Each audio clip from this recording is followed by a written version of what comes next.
Praise the lord. మన ప్రభువైన యేసుక్రీస్తు నామములో మీకందరికి వందనాలు, శుభాలు.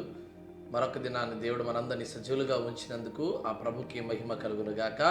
ఈ దిన దేవుని వాగ్దానము కొరింథీయులకు రాసినటువంటి మొదటి పత్రిక 1వ అధ్యాయము 9వ వచనం. మిమ్మును పిలిచిన దేవుడు నమ్మదగినవాడు. ప్రియమైన బిడ్డలారా, మనల్ని పిలిచినటువంటి దేవుడు నమ్మదగినవాడండి. మనుషులు నమ్ముకున్నట కంటే యెహోవాను ఆశ్రయించుట ఎంతో మేలు అని దేవుని వాక్యం తెలియజేయబడతా ఉంది. పౌలు భక్తుడు అంటున్నాడు, ఇదిగో మనుషుల్ని మీరు సంతోషపెట్టువారు కాక ఆ ప్రభుని సంతోషపెట్టువారిగా ఉండండి అని. ఇదిగో నిన్ను నన్ను పిలిచినటువంటి దేవుడు నమ్మదగిన వాడండి. ఈరోజు సేవకు పిలిచినటువంటి వారిలో మనుషులు నమ్మి మనను వచ్చినట్లయితే ఆ సేవ ఫలించదు.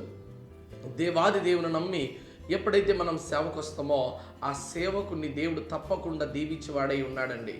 ఇదిగో మనుషులు నమ్మి నువ్వు మందిరానికి పోతున్నావేమో, అయితే నీ జీవితంలో కార్యము జరగదు. నిన్ను పిలిచిన వాడు నమ్మదగిన వాడని, ఆ దేవుడు సర్వము చేయగలిగిన వాడని, ఆ దేవుడు సర్వము తప్పించగలిగినడని నువ్వు నమ్మగలిగితే తప్పకుండా నీ జీవితం మార్చబడుతుంది. అబ్రహామును దేవుడు పిలిచాడండి.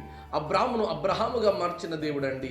యాకోబును పిలిచాడు. యాకోబును రాని 20 సంవత్సరాల తర్వాత యాకోబు వెళితే యాకోబుని ఇశ్రాయేలుగా దేవుడు ఆశీర్వదించి గొప్పగా దీవించాడు. ప్రియమైన బిడ్డలారా, సౌలును పిలిచిన దేవుడు సౌలును పౌలుగా మార్చి ఇదిగో ఆయన మిక్కిలి కొంతకాలంలోనే ఎక్కువ సేవ చేసి అయా గొప్పవాడిగా దీవించబడ్డాడు. ప్రియమైన బిడ్డలారా, ఈరోజు మనుషులు నమ్మి మోసపోతున్నవేమో, అయితే దేవాది దేవుని నమ్మి ఇదిగో మోసపోయినటువంటి వాడు ఎవ్వడూ లేడు. ప్రియమైన బిడ్డలారా, అందుకే గమనించండి, మనుషులను నమ్మదగిన వారు కాదు.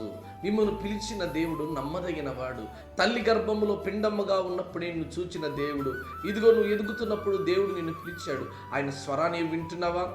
ఇదిగో ఆదామా నీవెక్కడా అని దేవాదేవుడు పిలిచినప్పుడు ఆయన స్వరాన్ని విని వారు దాక్కున్నారు. ప్రియమైన బిడ్డలారా, అయితే జక్కయ్య ఇదిగో దిగిరా అని దేవుడు పిలిచినప్పుడు ఆయన స్వరాన్ని విని జక్కయ్య దిగి వచ్చాడు. అందుకే జక్కయ్య కూడా అబ్రహాము కుమారుడని పిలబడ్డాడు. ప్రియమైన బిడ్డలారా, ఈరోజు నేను పిలిచిన దేవుని స్వరాన్ని నువ్వు వినగలిగితే, ఆ స్వరం విని ప్రభు దగ్గరికి రాగలిగితే దేవుడు తప్పకుండా నిన్ను దీవిస్తాడు. కాబట్టి నిన్ను పిలిచిన దేవుడు నమ్మదగిన వాడు.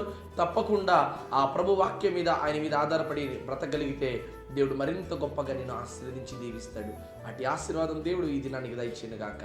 ఆమేన్.